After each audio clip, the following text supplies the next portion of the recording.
Broadcasting live from the Business Radio X studios in Atlanta, Georgia, it's time for Atlanta Business Radio, spotlighting the city's best businesses and the people who lead them. Welcome to Atlanta Business Radio. Stone Payton here with you, broadcasting live over the Business Radio X network. Today's episode is brought to you in part by ARC, American Reprographics Corporation. If you print with it, print on it, or simply want it printed, head on over to arcinatlanta.com. Or better yet, reach out directly to Mindy Godwin. Let her know that the folks over at Business Radio X sent you. You can reach her at 770-394-2465. You're in for a real treat this morning. Please join me in welcoming to the broadcast Director, Business Valuation with Windham Brannon, Mr.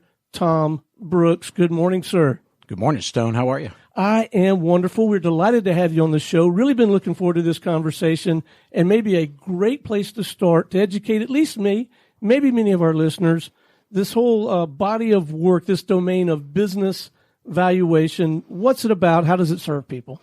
Right. And it frequently when somebody will ask me what I do, either at a cocktail party or you're out and, you know, you get this look, they'll say, well, what do you do? I say, well, I do business valuation. And this glossy look comes over their eyes and they ask a question, do you do business evaluation? So it's a little confusing to, I would say, not necessarily the layperson to say, but we'll use layperson. That frequently, when you say that again, it's going to be, well, what kind of evaluation analysis are you doing on our company? So the way I kind of like to explain it is we typically will actually appraise and value privately held businesses. So if you think about Coca-Cola, GE, Microsoft, those are shares of stock that you can buy and sell at any time. And, you know, in 3 days you have cash, so to speak. Well, with a privately held company, there's no market for those shares of stock or the equity interest in those companies. So we get engaged and you have to hire a specialist like us to come in and then value or appraise a company. So I can see the value immediately in doing that if we're getting ready to sell or we want to get a handle on, you know, what the company might be worth because some folks are poking around wondering if, you know, maybe they ought to be courting us. Is there some wisdom, I don't know, like an oil change? Like should an enterprise get a business valuation periodically for other reasons? Well, I think that's a great point, and I think it's something that I think is definitely should be on any business owner's radar. If you're building your future and kind of your wealth, and especially in more of what we'll call a closely held, maybe family business even, you know, that's probably potentially your most valuable asset that you own. You know, you may have some, you know, securities portfolio, you may have, you know, some real estate, but typically the most, small to, you know, mid-market business owners, the real key to their net worth is their business. And frequently they don't know what that is worth. So frequently what I'll say is, you know, again, back to kind of valuation is kind of think of transactions that can necessitate the need for evaluation. So, and you highlighted kind of the most obvious is, you know, I'm thinking about selling or let's get in the, you know, kind of mode of selling. And frequently what happens, again, kind of like I just described, a lot of business owners wouldn't know that myself exist or any of our competitors that are business appraisers. So typically what happens is they talk to a trusted advisor like their CPA or their attorney or a financial planner of some sort. And they'll say, well, what you really need is an appraisal and to kind of figure out what you're worth. And I can honestly say that, and I've been doing this now 25 years, I probably only have a handful of clients, and it's probably, and by that one handful, 5 or less that, and really I have one that really does valuation for scorecard purposes. He's got a very nice, large, you know, middle market type business, but he uses it. He's very entrepreneurial, very strategic, plans a lot. And for him, it's a key component to what he wants to do, to understand as I execute my plans and as I put my plans in place in terms of, you know, and put it down on paper financially, what that plan is going to look like. How does that impact the value of my company? So, so those strategic decisions that you're making, where do they go? And over the course of the program, we can talk about kind of the myriad of other reasons why, an owner may need a valuation. But to hit on kind of your point of the obvious, yes, that's probably the most obvious that people then think about when I kind of explain what I do is the sale of a company. But there's a lot of other reasons to do valuation. Well, I'll tell you, I personally really resonate with what you described because my business partner, Lee, and I, we have this media company, Business Radio X, and our story to our wives, both of whom have real jobs for some 12 years now, has been, look, Business Radio X is our, we're the speculative stock in right. your portfolio. Yep. So one reason I'm coming up with is maybe just to give the working wives a report. See, honey, this thing really is worth something. It's worth something. Absolutely. Well, you made it 12 years, so there's probably some value there somewhere. Maybe something going, especially the more Lee and I can get out of the way and let some of these other studio partners do the work. So hopefully you're rubbing more than 2 nickels together. So, so don't be offended, please, because I get the same type of question I'm about to ask when it comes to digital radio or podcasting. Why not? Why can't I not just do this myself?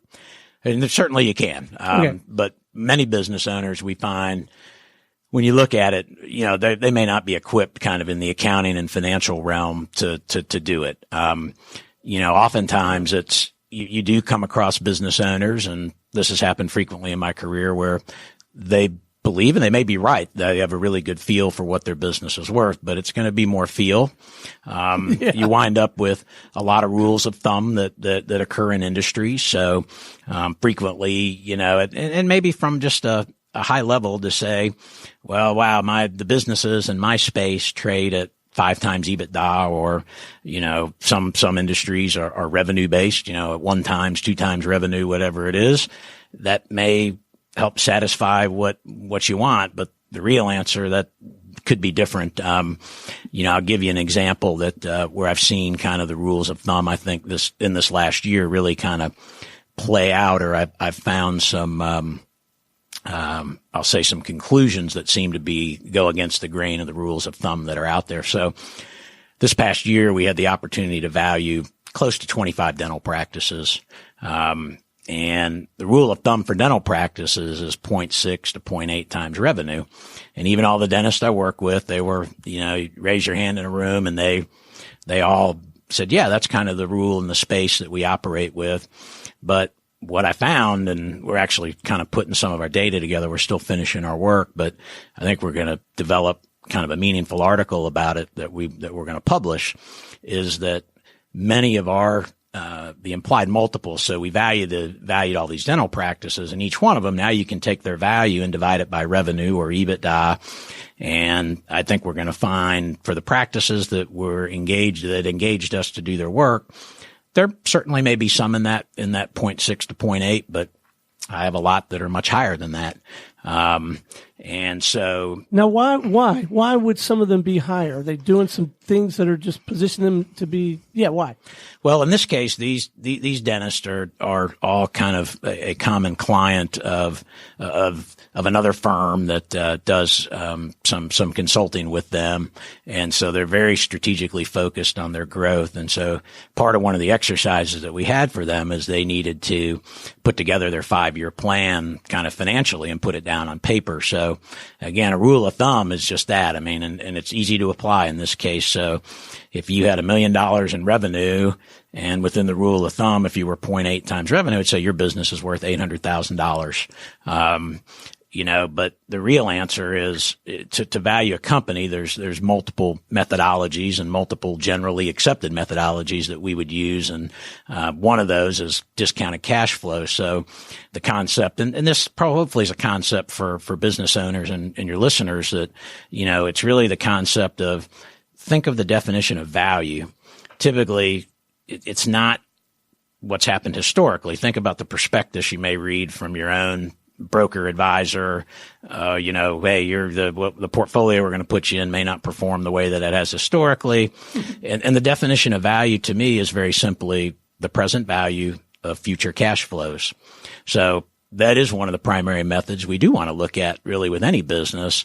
And with these dental practices, that's what we did. So now you get a 5-year forecast of earnings and cash flow, and then we present value that back. So we develop a discount rate, so you can present value those cash flows back. Is that discount rate? And again, I'm just making up numbers, but is that discount rate 13%, 17%, 20% for a business? That's where hiring an appraiser who's done this work and spent a lot of time in it. That's part of the art that we have very scientific ways to kind of in method or data that we pull, to extrapolate to develop a rate of return. But there's also then some judgment that goes into that. But so so that was one of the primary methods we used. And then we had all these transactions out there that we have access to in some databases of dental practices that have been sold. So now we can look at all the values on those practices and look at their revenue and EBITDA and develop multiples. So their value divided by their revenue and EBITDA gives us a revenue and an EBITDA multiple. And we were able to then, use those multiples to figure out, okay, for this subject dental practice that I'm looking at, what's the right multiple for it? So a lot of analysis goes into that, but that's kind of I didn't mean to get into the weeds, but that's kind of the way then that we valued those practices. And when you come up with the conclusion of value that we had for most of them, I don't think are going to have fallen within the kind of the rule of thumb, so to speak. And so that's why you got to be careful with rules of thumb. Yeah, I think so. And that's why you seek out someone with highly specialized knowledge and specific expertise. A couple of things surface for me as a layperson. I have a brother-in-law who is a dentist. I'll bet he's every bit of 8 or 10 years out from exiting. But here again, I'm wondering if a couple of things. If there aren't some best practices, some disciplines in which he might start engaging now, maybe through this consulting firm you described or from some other that would position him to beat the rule of thumb. Right. And so I could see that, and I can see that being a much more informed conversation if he looks at engaging like a Windham Brannon to come in and do that. And then the other piece of it was, as a dentist, if I were a dentist, I think I would find it very comforting, compelling to know that you guys have really carved out a niche and really know your stuff. You have a specific experience in that vertical. Right.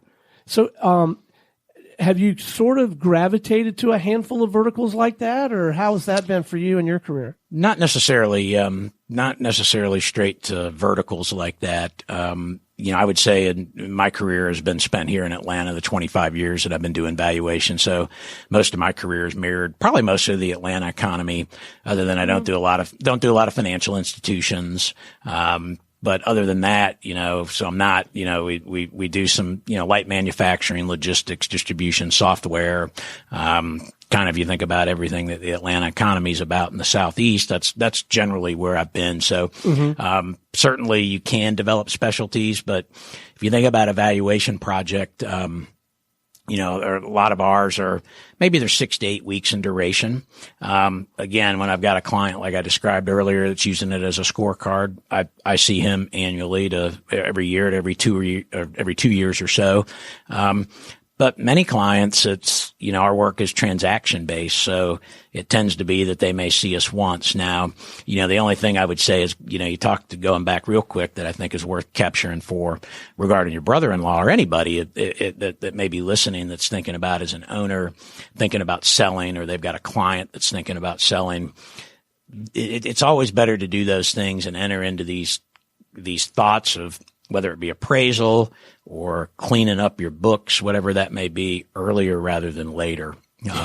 Do it before rather than waiting till you're approached, and spend that time up front. If you really think that there's going to be an exit like that for you that involves an external transaction to an outside party, always try and be in front rather than behind waiting for the offer, because that can scare a buyer if the cleanup's kind of occurring or there's been no parallel cleanup. to this buy-sell conversation. Correct. Yeah.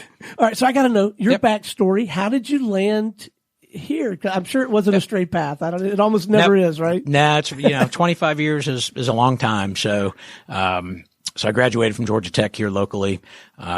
went to work for KPMG, was hired into their audit staff after doing an internship. And, I'd done another internship when I was in college with Amoco, both in Chicago at their world headquarters back before they were BP Amoco, but with Amoco in Chicago and in Atlanta.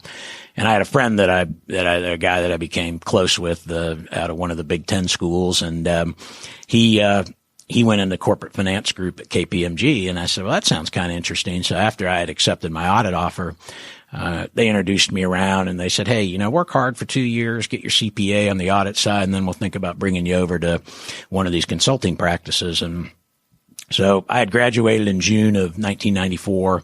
And I think I was slated to start with KPMG in September, October timeframe. And I got a phone call in, I think it was July or so, that said, hey, the valuation practice is looking for somebody, and we gave them your name. And so this is well before, any internet base of Monster or anything like that, or job boards. And, people use traditional recruiters and, the AJC and the Wall Street Journal. And so it's July. So they had already really, and a lot of the big 6 firms at that time hired a lot of MBAs. So the hiring had already been done. So they went to the HR department and said, we're not really getting any responses out of the ads we've run. Do you know of anybody? And they go, know of anybody? There's this guy that's going to start an audit. So I tell the story that I really, other than my internship, I never started an audit, and I went straight into valuation. And so, I've had a 25+ year career now in just in the space. So, kind of fortuitous. And, when I talk to young people or even talk with my kids, you say, there's got to be a right time that you have conversations like that. But if you think that there is something that you ever want to do, or even if you're within a company that you're with, don't be afraid to have conversations, but there's obviously right ways and wrong ways to have those, but express your interest on what it is that you want to do. And so for me, it's worked out, I guess, so to speak. And, I've now been with Windham Brannon for almost 2 years. It'll be January. We started our valuation practice in January of 18, and that's when they hired me and with a lot of water in between, KPMG and some different places before coming to Windham Brannon. But, so yeah, we've been doing this now for 2 years at Windham Brannon. Well, your enthusiasm and your passion for the craft, I mean, it comes through. It really does. So, what are you finding the most rewarding about the work? What do you enjoy the most? I think it's, I don't know that I've ever been asked that, but I think that, I think it's trying to, and I don't want to sound proud, but, kind of educating a buyer of our services, educating a client, and I've had that many times where, again, we talked about it earlier, that they think they may know, what their company's worth. And those folks, I got to probably walk a little more gingerly as I'm collecting data and doing things. But, we're completely objective in our work. So the main thing is that, for us is we don't take a success fee. We work on an hourly basis, or really mostly it's a fixed fee arrangement, but it comes back to, our hourly time. I mean, we're in a firm of professional practices, an accounting and auditing and advisory firm. So for me, it's, I think, just spending the time, and what I've enjoyed even in the last 2 years, and I think I'll continue to enjoy, is, a lot of the CPA space tends to be a very pyramid-based structure, in terms of, our clients sometimes, or clients of a CPA firm, they may not spend as much time with a leader of a practice, but in this type of work, it's probably a little bit more, I say, like a pipe. So, we've got just kind of a straight up and down. We don't have a wide base of, it's not like I've got 10 analysts working for me and, then it comes up to the top as a principal and leader in the group to do that. So I still have a lot of hands-on experience with the clients that I get to talk to and walk them through, our transactions and what we're doing. And the best feedback you can get is that that I've found over the years, that they found it valuable. And just really the level of service. I enjoy, the level of service. I enjoy meeting new people. So, again, if you think about our practice, we don't have, an annuity-based client base like our audit or tax groups would within our firm. I maybe at the beginning of a fiscal year can tell you maybe where 10% of our revenue's coming from, and the rest just comes as we go. So developing new relationships is very rewarding as well, and spending time in the marketplace like that. Well, I bet that is. Well, and let me ask that question. How does the whole sales and marketing thing work for a firm like yours? Because you don't get on the phone and call people and say, would you like to explore some ideas around valuation? That's probably not how it goes, right? No, it's all person to person. I mean, it's relationship based. So, now that I've been doing this 25 years, so for me, in terms of how our work comes into the firm, it comes in through the relationships that I have in the marketplace, typically with other advisors. Again, as I said, most business owners don't wake up and go, I got to call Tom Brooks today. I mean, they may if they've worked with me or somebody like me in the marketplace, but so it's going to be, just relationships that you develop with other professional advisors that don't do valuation work, that go, okay, I've got a client that's in this position, or internally at Windham Brannon. That's the key. So doing something like what I do at an accounting firm like that, it's important that and we do this very well, and my partners are great at it, is, we have our own clients that have a need for valuation work. So, I generate, in terms of our practice, our valuation practice, a lot of those opportunities are coming internally as well, because we've got clients that have the need. So, so it really is now just being present amongst my partners, helping them and helping their clients. And again, you talk about kind of the rewarding things. That is where you go, okay, we've got this client, we're already doing X, Y, and Z for them, and now we're going to do A, B, and C. And that's rewarding to be able to just come in, be part of that team, and execute, and you're in and you're out, and they're happy, and it really solidifies our relationship with our clients in the firm. So that right there internally, Windham Brannon, in tandem with teaming up with building relationships with best in class in these other disciplines, right? Like estate attorneys and wealth advisors and those kind of folks, CPAs. That's an important part of your life, I guess. Those relationships. Yeah, it is very much so.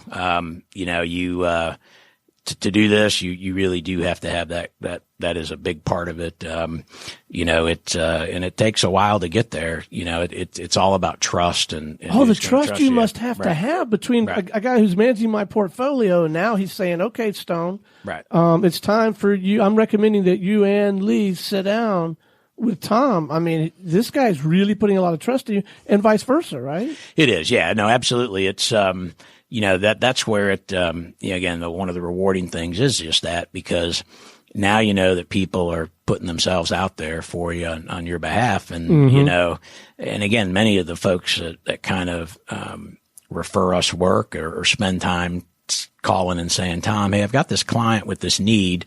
Do you think you can help them? And, I'm just an extension at that point of them. And, and if I mess that relationship up with the client, that's going to be the last time I probably won't be getting that phone call again from that kind of advisor, or, that individual to call back and say, hey, I've got another opportunity for you. So, like I said, that is part of the, and I think I've always viewed it that way, as not only do I have the client that I need to satisfy, but there's an advisor as well that's probably sitting there with them that had the confidence in us. So I need to make sure that they're, happy, and I'm getting their feedback along the way as well to understand, hey, was client A, B, or C happy with what we did and how we did it and the work that we did. Well, I got to say, putting myself in the shoes of the client, I got to tell you, if my guy Max said, yeah, Stone, you and Lee need to sit down with Tom, then, I mean, I would, knowing what you just, and I guess intellectually I knew it, but this is really bringing it home for me. I know that your relationship with Max is so important. You really are going to do everything. Right. In no way Max would refer you. So that makes me feel better as a client. So let's walk through, if we could, just sort of the early stages of the process. Let's say that occurred. Yep. Lee and I sit down with our CPA and Max, sort of on the wealth management side. Some combination, somehow we get referred into you. What are some of the early things that happen between you, me, and Lee? Lee and I own the network, the Business Radio. Okay. Yep. Yeah. So early on, it's going to be, again, Max probably makes that phone call, and then, it's either he's still sometimes advisors will want to kind of be in the middle and be the conduit and send information over. Usually that's not the case. I will say when we do have an attorney involved, sometimes the attorney will want us to engage them, or the attorney wants to engage us rather, so that we can maintain attorney-client privilege while we go through the process of working with their client. But let's just say, yeah, you guys are just thinking about selling, so we'll take the attorney out of it. But so, it's going to be an early conversation with Max, and then he's probably more than likely going to say, hey, talk to Stone, talk to Lee, and get in touch with them. And then it's probably the first conversation is anywhere from, it may be about 30 minutes, something like that. But I'm just going to ask questions about kind of where you've been, what you've done. I'm going to want to see, typically we want to see 5 years of financial statements and tax returns just to kind of scope the project out, and then understand your business, ask some questions, maybe some follow-up questions after we get those and review those to make sure that we understand the scope. And then within kind of from our valuation perspective, was there anything in the financials that we saw that we need to be aware of, that we need to think about, that kind of creates anything within the scope of our project that we have to account for? So an example of that might be, we spoke, but you never brought up that, oh yeah, when we started this, we had a bunch of outside investors and we gave them preferred A and B. By the way, forgot to mention this, Tom. Yep. And then that probably shows up in your financials, and that's why we want to look right. at them, because now I've got to understand, how does those preferred shares work? If let's just say we're going to value common shares. So again, I'm throwing a wrinkle to it, but frequently in in a case like yours or many others, that's not the case. But I just want to understand, have you been profitable? What does the growth pattern look like for your business? Tell me a little bit of the story, how you started, where you got, so I can understand the background and think about, again, how that's going to impact the valuation. And then from there, it's, once everybody's I'm satisfied that I've kind of scoped the project from my view correctly, I've answered your questions, then it becomes okay, we'll write an engagement letter. And then, lay out the scope within the engagement letter and the fees. And then usually to be honest, and we can laugh about this, the fees are one of the first questions that comes up, even, right. And I think that's where, that's where. Do you just address that head on, or do you have to, how do you handle a fee question? Yeah, it varies. But typically I do try and get to the answer of what I think it's going to be, even before a lot of people will ask, because again, I think for many individuals that engage us, there's this perception, I'm going to send you my black box, whatever you want to call it, or even my shoebox of stuff, and you're going to put it in a model and out it's going to come. And that's not what we do. We're not just some spreadsheet jockeys. You're not TurboTax. Right. Yeah. We don't just input this stuff. Right. Don't ask any questions and we're done. It's kind of iterative process in the sense of as we go, I'm assessing risk. I'm assessing, I'm assessing the company as we're going through our process. So there's a lot of back and forth on questions, once we're even engaged. So, right. Typically I've done this enough.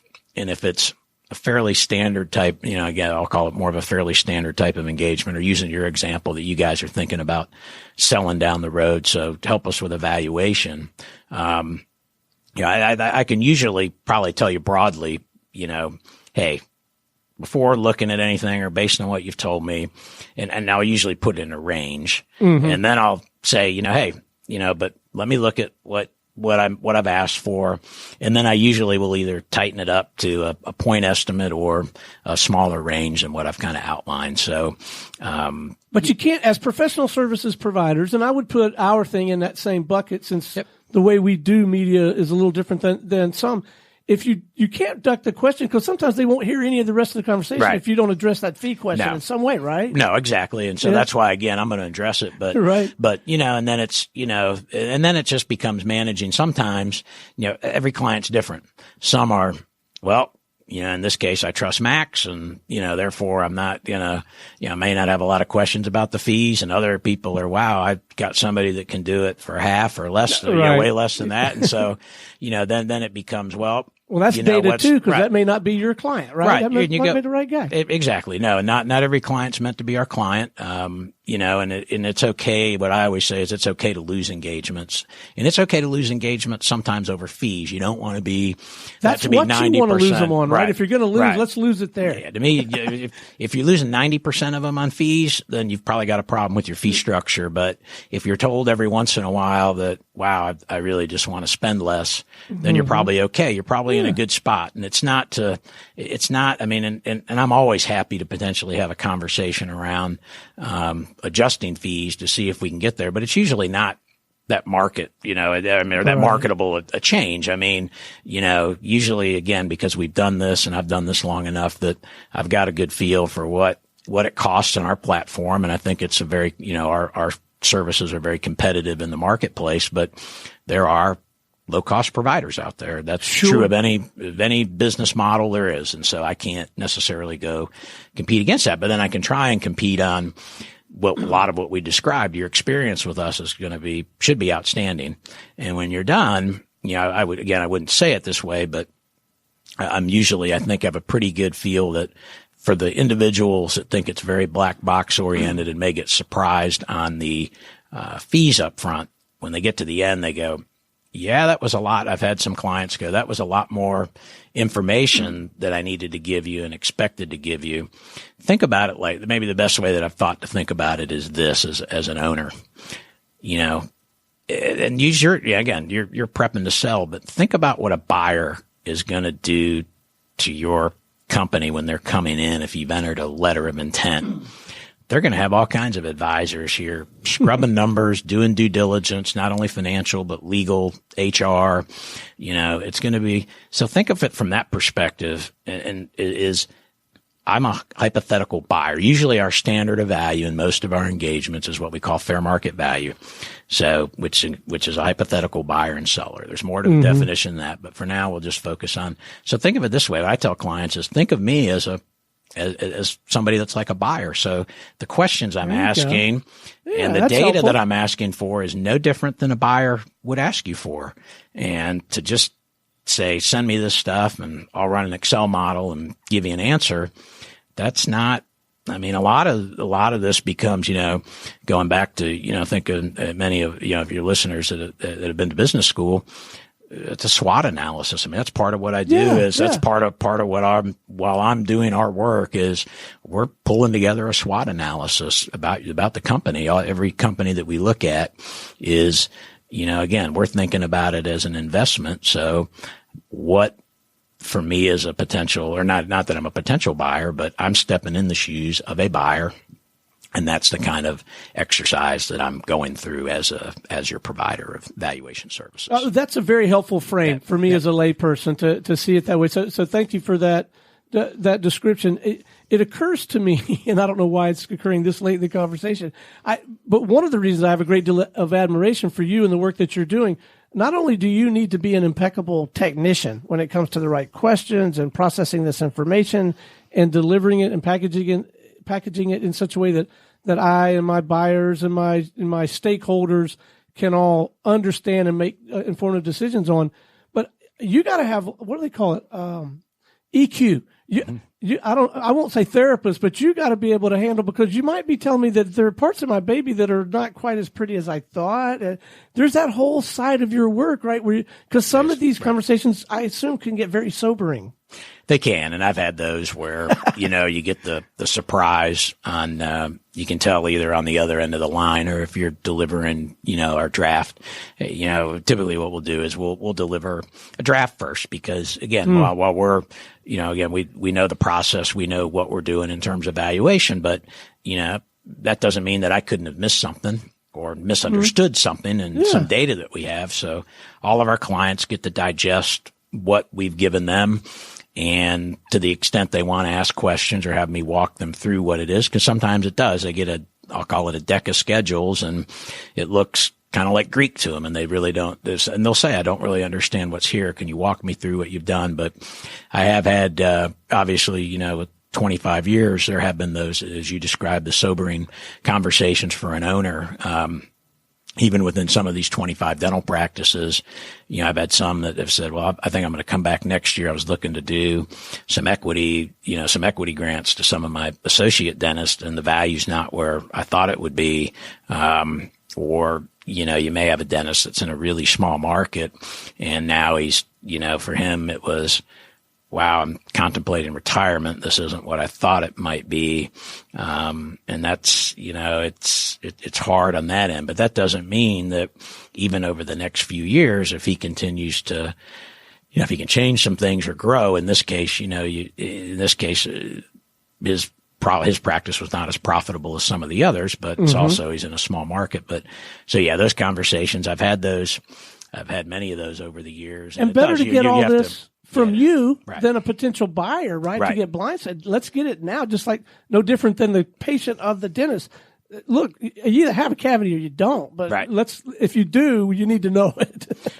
So you're right. Some of that EQ or EIQ is, not that I'm perfect at it. I probably need a woman's sixth sense to pick up on it better than a lot of us men do. But no, in seriousness, it really is you do have to be able to read ultimately our client to see if they're in some way either upset or, not necessarily angry, but and then it just takes some time to, okay, well, tell me where you think there's something wrong, and it's not always necessarily wrong. Sometimes it's just, but it can be. I've had that where I think that you're a little off, and it's, well, let's walk through it, and let me present to you what we did. And I'm certainly open to, if I missed or misunderstood something in the process, then we can certainly look at some of the valuation inputs that I can look at to go, okay, yeah, that makes sense. We did kind of misunderstand that, and we can now, address that and make it right. But, I've had many people, when you talk with them, whether it be the, attorneys and CPAs, and although I just heard somebody speak at a conference recently, and they said, you really can't say you're a part-time psychologist, and this person was a psychologist, even though many of us, right? I mean, not that we fancy ourselves as that, but there's a lot of difficult conversations that have to happen. And again, going back to the business being more than likely, an individual's primary asset. And if they've spent, in your case, I think you said 12 years. Yeah. Or now if you've spent 30 years. This is my baby. If you've spent 30 years, it is something you've got to understand that they're more than likely emotionally hooked in it as well. Right. So don't take everything, or even if you get what's perceived, or I might perceive as negative, most people might, or somebody might perceive as negative feedback. It's just they might be a little hurt too. So, right. So, you got to be cognizant of that every step of the way. All right. Before we wrap, let's see if we can leave our listeners with some low-hanging fruit, some things that they can begin thinking about, learning about, or possibly even doing to increase the valuation of their business, maybe even as a precursor to reaching out to somebody like you. Are there a few things that we could all just be thinking about or doing or learning? Or Well, I think it gets back a lot to just, if those are thoughts that you're entertaining, to begin to, to have those, to take those thoughts and talk with your advisors, that you may have, and begin to assess, where and how, and then, for evaluation like mine, I would say you're not necessarily thinking about it like selling and, like we talked about, cleaning everything up and, thinking about it from that perspective, having, all your legal documents tied down, everything in that side of the house, and then all your financial house in order in terms of having potentially audits or reviews if you're thinking about selling. But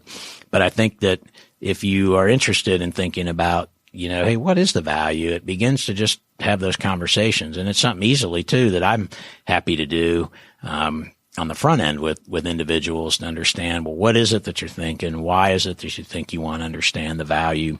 And we do it a lot. I mean, so you use the example of an estate planning attorney, and we do a lot of work in the estate planning space. At Windham Brannon, we've got a very large high net worth practice. And so I wind up doing, and there you are, you're looking at transferring business interest from first, second, or on to, down the generation. Right.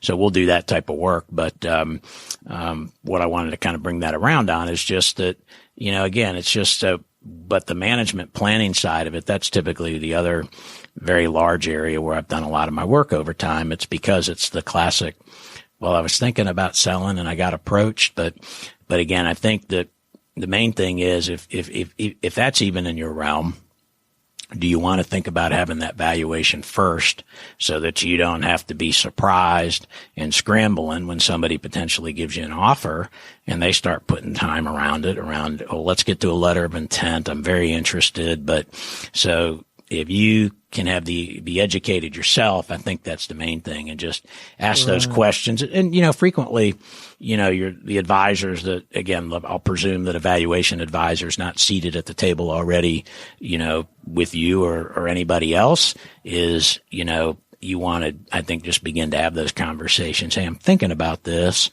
Am I thinking about it right? And it, again, you're just taking input from many professional advisors and then piecing together a plan that makes a lot of sense for you.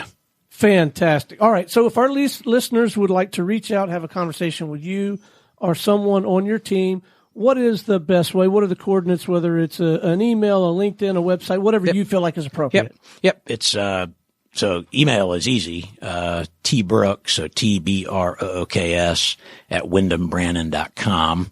And then my direct dial at work is 678-510-2748. Marvelous. Well, Tom, thank you so much for coming and visiting with us this morning. Thank you for sharing your story, man. It was great. Thanks for your time, Stone. All right. This is Stone Payton for our guest today, Tom Brooks with Windham Brannon, and everyone here at the Business Radio X family saying we'll see you next time on Atlanta Business Radio.